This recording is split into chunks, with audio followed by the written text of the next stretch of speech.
Hey everyone. Hello. Thanks for tuning in. We got Ted off camera, He's back here moderating. and so is Greg. Yeah, we're going to be talking turkeys. We got already some questions coming in, but the states, though, that we hit were Mississippi, Alabama, Tennessee, Missouri, Indiana, Nebraska, Iowa. Wisconsin, Minnesota, West Virginia, Virginia, Yep. Maryland. Pennsylvania. And some of these you haven't seen, guys. Mhm. So we're going to get lots of questions about that.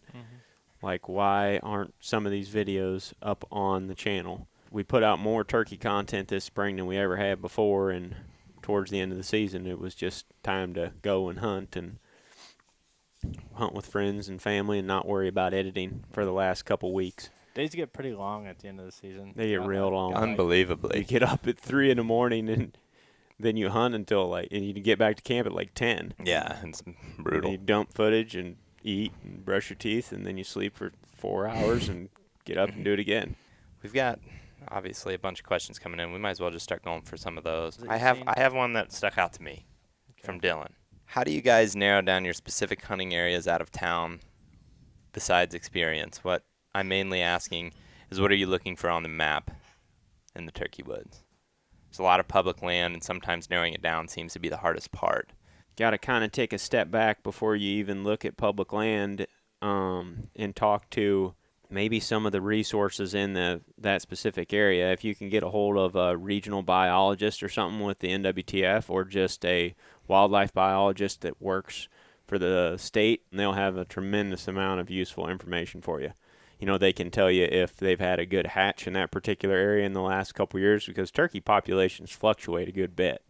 So a really good turkey hunting spot right now could potentially change in 2 or 3 years and not be near as good. I would just say that preliminarily before you even get into looking at the area itself. And then once you pick a spot, then an easy start is just water. Yeah. And more specifically, like creeks or rivers that have water in them all year long. And the reason is like that's going to be the first place that greens up. That's where a lot of your hens are going to be, even at the earliest of season openers, right? The river bottom is going to be greener before the higher ridges above the river bottom. So if you're finding water to start, and then, you know, a little bit of diversity always helps, or a lot of diversity always helps. Like if you've got clear cuts, all that different type of stuff coming together kind of in one spot, or if you have multiple creeks coming together with ridge systems that kind of all play down into the same spot, and then you can find a high point above that. That's just like the very basic starting point, and it almost sounds sometimes like too basic, but just that's what we're doing a lot of times. We're just getting up to where we can hear a lot of ground, and then we can, you know, either mark turkeys from there or say, hey, this was a failure, and we need to either check a different area within this piece of public, or we need to switch pieces of public land completely. Yeah. The more efficient you can be, the better off you're going to be when you're going into new areas. Like the more ground that you can cover with your ears, especially on like real good, calm, clear mornings, the more turkeys you're going to find doing that. You know, if you dive into one of those bottoms where you think there might be turkeys or something where you can't hear real well, you know, you're kind of taking a risk there. If you go in and there's a bird there and you get on them and kill them, it's great. But if you can't hear near as much from down in there. So that's what we mark ahead of time, is those high spots. I like to mark spots that are just along the road, not at a parking area or anything like that, but just off of the road, anywhere where you can call or you can hear into a piece of the public land. I'd almost rather just go to that road first thing in the morning and then listen to that spot. If there's a turkey gobbling, then I'll dive in there. If there's not one, then I'll go down the road to the next spot like that. And then and do the same thing, repeat the process. That way you cover as much ground with your ears as you possibly can. Or just kind of similar to that is like just getting on those logging roads. Yeah, where you're up high, where you you can hear down a bunch of secondary points and stuff. can just keep burning if you don't hear anything. Yeah, that's. Yep. I mean, I would say that's one difference in our style. Is like I have a tendency to just walk, but I always try to look for, like when I'm looking at a map, just like if I can find a ridgetop road or trail that's like easy walking and quiet, where I can walk without making too much noise so I can hear. Like, and if you're efficient with doing that, and you're just listening constantly. If you're walking, just being conscious of like your feet are going to make noise, right? But if it's making too much noise that you can't hear a turkey gobble a couple hundred yards out, then like slow down. you got to either slow down, stop more often, or find a quieter path to walk on. That's why those ridgetop roads can be so effective, or trails or whatever they may be. Let's lighten things up a little bit. I know Ryan earlier asked best bloopers of the turkey tour, boneheaded moves, anything that sticks out to anybody. I mean, that day that Keith and I got lost, like, is like this very unique time. Like, we were so mad at each other, but like also like looking back on it now, it's just like comical. Like, the one day we got this bird just losing his mind. Keith is just not there with me. That's like one thing that sticks out is like just what a bonehead move. For sure. Like, that's a bonehead. I'm trying move. to think. I mean, there's lots of like little funny stuff. Consideration. The guy that couldn't hear us in Hannah. Yeah. We laughed pretty hard at that. That was. I mean, we weren't laughing at him necessarily. It was just No. the situation. That's like all you we'd can do been. is laugh. I mean, I would laugh at myself if I was him. we hadn't heard a turkey gobble for like 6-7 hours. I mean, we'd just been cruising around trying to strike. And on the boat, moving around spot to spot. We pulled in there and like, yeah, this looks pretty good. Here's a guy fishing, and then we're just thinking the whole time like, yeah, there could be a turkey back here, but surely he would have heard it if there is one. Man, them suckers about blew our hat off too. How you doing? Hearing any turkeys gobble? Hearing any turkeys gobble? No.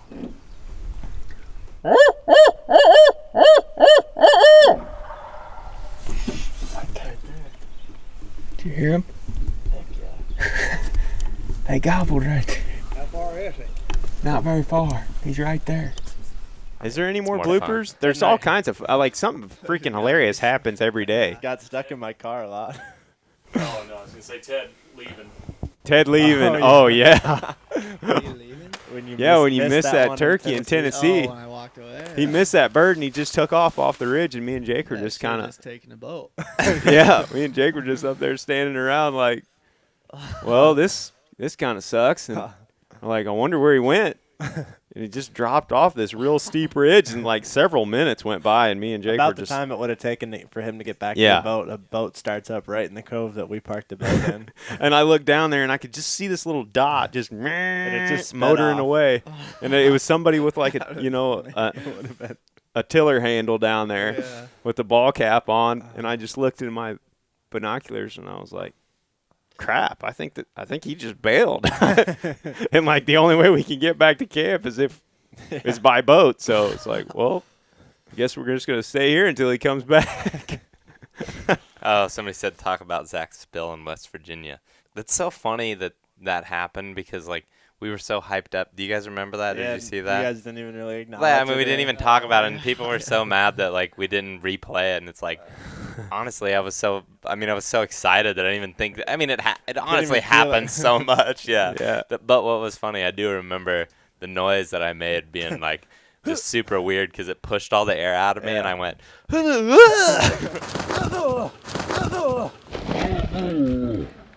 And my feet actually made it above my head. But yeah, it didn't even hurt. It It's was just like, hilarious. just hop right back up and keep going.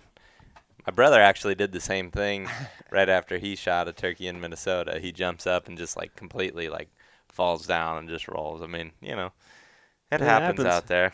Oh yeah, certainly. That guy turning his dogs loose on Ted and I. There's some Yeah. stuff that happened that we never showed. That's pretty funny from that. The guy, we went and talked to him after, and he's a character. I think just everything about that last day is, to me, like, it's this, like, controlled blooper where, like, we all knew what we were doing, but it was just, like, everybody was, like, just so loose that it was, like, Yeah, whatever. it was awesome. It was so was fun. great. That whole last day was super fun. And, like, Yeah. one thing that I totally forgot about that, like, just is, I'm sure you probably laughed a lot at, too, is when you turned the camera to me and I'm just like, When you're looking at a situation like this, all you can say is awesome.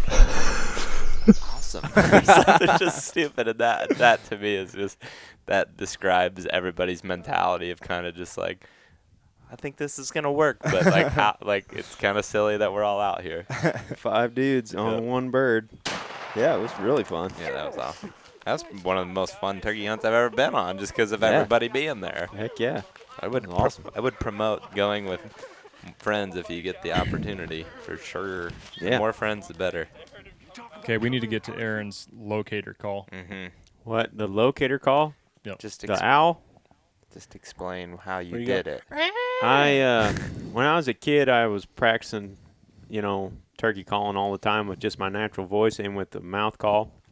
I would just walk around school all the time with one in and around the house. I mean, constantly. And then and that was about the time I started going to turkey calling competitions and whatnot. So I was always messing around with my natural voice, and I was trying to figure out how to do a key run with my natural voice instead of a call, and that's like that whistle. So I ended up just, I don't even know how I do it. It's like with the back of my throat, I just,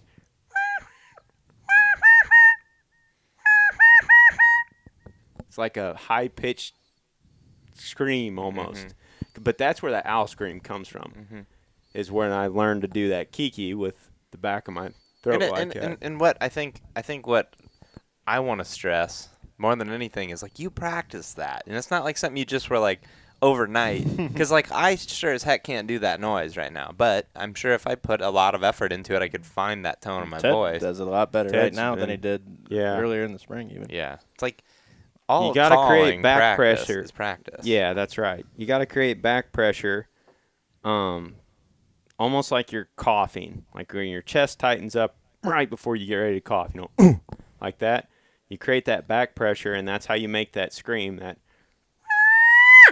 like, it's it's just, you got to pinch. I don't know what it is back there. Yeah, that's starting to get higher pitch. And then But I mean, don't hurt it's yourself. there. But see, that's the thing. It's there, but it's just like if you're using a mouth call or a pod call. It's like, the better. If you want to get better at it, you can't just like expect to get better without trying. Just you by have watching to, a and video. you gotta listen. Right. You gotta listen to live owls doing it, because that's honestly the biggest benefit to owl calling in general and sounding like a real owl, is if you can pull that scream off with a hoot right after it. That's a social call for the rest of the owls. So you notice a lot of times when we do that, within 10 minutes you got these owls that are pitching in, and they're starting to hoot within 300 or 400 yards of you, and often that's what you end up getting a turkey to gobble to. It's because that owl that's answering you may be directly over that turkey, and he might not have said a peep if he wouldn't have heard that scream. But the owl hoot itself comes from back pressure, and then the actual owl scream comes from back pressure too. I don't And know how somebody to said really which owl. That explain is that is a barred owl. Yeah. Is making those noises, and like. I mean, you'll hear- honestly, you can sound way more realistic with a hoot tube of some kind. Like, there's several good ones out there. I mean, that Woodhaven hoot tube that's got that little rubber dampener on the end of it. That's what that's for, is to create back pressure in the owl hooter call itself. That's why there's a little tiny hole in the end of it. So I think Ted is a good example. Like you Yeah. haven't really started practicing until what, this year? Yeah, this spring. All right, so let's. Let it rip, bud. Here we go. Let me tell you, it sounded like junk to begin with. But it sounds, yeah, it did, but it sounds good now. Hey, there you go. Not bad, huh? No. That sounded good, man. Good job. Now you need to just work on the hoot more. The screech actually sounds real good. Yeah. Well, the screech is real handy, because that high pitched sound carries a lot farther than the hoot sometimes. Often, by the time you get halfway through the hoot, there'll be one gobbling at that screech. Anthony says, asks, what's the most unique thing you saw on a turkey this year? On a turkey, that one we shot in Iowa had them scales on its leg. We've seen that before. David Williams killed a bird out west with all black wings. The thing's wings look like a buzzard's. That's crazy. It was pretty cool looking. The one Ben shot in Virginia just had like this toe that was just like giant. It was just Yeah. like I mean, it was just a broken Sure. toe of some sort, but it was just like, it was unique. It looked, I mean, it was pretty cool to see. I'm sure it would leave a pretty funny track in just like regular mud. The On a snoot turkey. on that Maryland turkey shot was like absurd. It was just like, Had an old dangler out there, yeah, did I mean, dude, everything about that thing was like freaky. Like it was super weird. Like it was oversized, everything. Yeah. That was a weird thing that I saw for sure. What was the hardest state this year for anybody? That's a good question. Probably going to get some varying answers, I would assume. Yeah, I don't know. I'm trying. Maryland for me, for sure. Like, I don't think it's because Maryland was like, I don't want people to get the wrong idea and be like, yep, Maryland is the toughest one, because that's not necessarily true. We had some weird weather for like a lot of days, like real windy, real cold. I was gonna say Indiana for me, just because the weather when I was there was not good. Sure. Like, But there's a lot of turkeys. the other thing that we did deal with in Maryland was like every day the turkeys stopped gobbling when they flew down. Like, Yeah. except for the day that Keith got separated from me. And I shouldn't say like you know, they hit the ground, they were quiet. Like, that's not true either. But it was like, for the most part, the gobbling. There was never days where it was like, you know, gobbling well into the morning. In reality, Maryland was also the lowest hunting pressure I saw. So keep that in mind too. It's not all just based off hunting pressure. So Missouri was tougher than it's been in a long time this year, and we killed turkeys down there, but there was more hunters down there than I've ever seen. The bird numbers in general are down quite a bit in Missouri in comparison to where they've been in the last 20 years. Combined with COVID, there was a lot of people in the woods. That was the general consensus from every single person that you talked to in the turkey woods. This except for spring. Maryland. Yeah. I'm not kidding. They were like, people in Maryland said, a game warden told me, he's like, I think with everything going on, nobody's out. And I was like, that is the exact opposite report. That's not what happened in Everybody Tennessee or else. Indiana. I know, for Missouri. sure isn't. By the time, I mean, Mississippi was hard on us, but I can't imagine being there their third or fourth week of season. How do you guys keep the energy and morale up? Well, you during kidding the me? 4 We're months? going turkey hunting tomorrow. Yeah, That's all man. that needs to be said, and not enough about it. We're going tomorrow, and that's People awesome. always ask, what's your No. favorite thing to Well. do, turkey hunt or deer hunt? They always ask, like, would you rather hunt deer or would you rather hunt turkeys? And usually our answer is like, well, it depends on what time of year it is, but, I mean, it's turkey. Probably. But- like, turkeys are just way more fun. Yeah. How do you determine your style of facial hair each season? Is there a superstition behind it? Oh man, just try to make it ugly as can be. That's my style. My girlfriend doesn't like it at all. But I've had a few people ask what was the longest bird Ew, of the season. that's a good question. I don't know. Do you know how long 40. your Maryland bird was? it Actually, was I've- 47 and a half. I'll weigh in after you guys think of it. The longest one I had think of measured was 47 and a half, and that was that Maryland turkey. All right. Well, Tethrd here set a new record. I'll let him explain. Yeah, how long was it? Like 52? 51? 51. Jeez, yeah, right. Yeah, I didn't see. Did you guys film this? Yeah, oh yeah. Yeah, That'll be up around February or March. along with like 30 other turkey videos. There'll be a lot. Be a lot of turkey videos. We're switching back to deer hunting stuff now, though. But maybe give a little preview of the deer tour. States Yeah. we know we're going to. Elk hunt. Yep. If you get your tag. I'm assuming I'm gonna get my elk tag. It says it's successful. Yeah.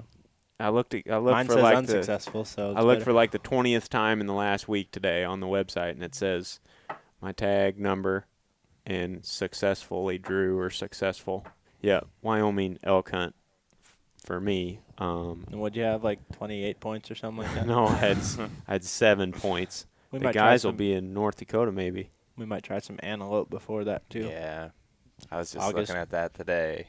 So we talked about North Dakota, Nebraska, Missouri, Iowa, Wisconsin, Ohio, Minnesota. Public Minnesota. land challenge states. Indiana, or Pennsylvania. We're thinking. Yeah, still need to talk to Imfault again and see what he's thinking, but I already know what he's going to say. He's just going to be like, yeah, I don't care wherever, as long as we're hunting. But Indiana or PA is like real high on the priority list. I don't know that we're going to get to both of them this next fall, but there's a real good chance we do. And we're going to Tennessee. Did you all say that? No. We all three have got annual licenses in Tennessee. So, Mezak and Ted. You know, there's always the situations too where all of a sudden we're just like, hey, like we have some time and we don't have tags, or we want to go do this hunt. Maybe it's a like I feel like the muzzleloader Nebraska thing last year was kind of just like, Yeah, hey, that was let's a go kind of do wing this. it. Like, yeah, hey, we got some time. right, Let's go. do it, and we just did it, and it was awesome. And Yeah. I mean, Shot 3 deer and went home. Great. yeah, but what's the single most effective way all of us can help all of you? And I would say, just any way, any support is awesome, and we appreciate it. Like watching videos, liking videos, subscribing to the videos, and then, you know, supporting us through Telling your friends about the telling your videos. friends, and then just We got new and merchandise. stuff too. Yeah, got this new T-shirt, 3/4 sleeve. It's awesome. It really feels like one that you could go, you know, be like, Ted, go long, boy, and I just give you one that, you know, yeah. Other than that, like, I mean, the support is awesome. If you want to help us, don't worry about us. Take somebody else hunting. Like, get some new people involved with hunting. There was more licenses, I think, were sold this spring in a lot of states for turkeys than in the last 10 or 15 years. I mean, I don't know that that's 100% correct, but I'm pretty sure that the preliminary data suggests that. And that means we're getting more hunters in the woods. And that's kind of the challenge and the biggest barrier that we face, that we need to get over as a hunting community in the next 20 years. We need more hunters. Let's wrap it up. Yeah. Well, I mean, we're running out of daylight. We got to get out and go look for some bucks or something. So we better just shut this off real quick. But thank you all for joining us. All right, we'll see you guys later. Yeah. Thanks. See ya.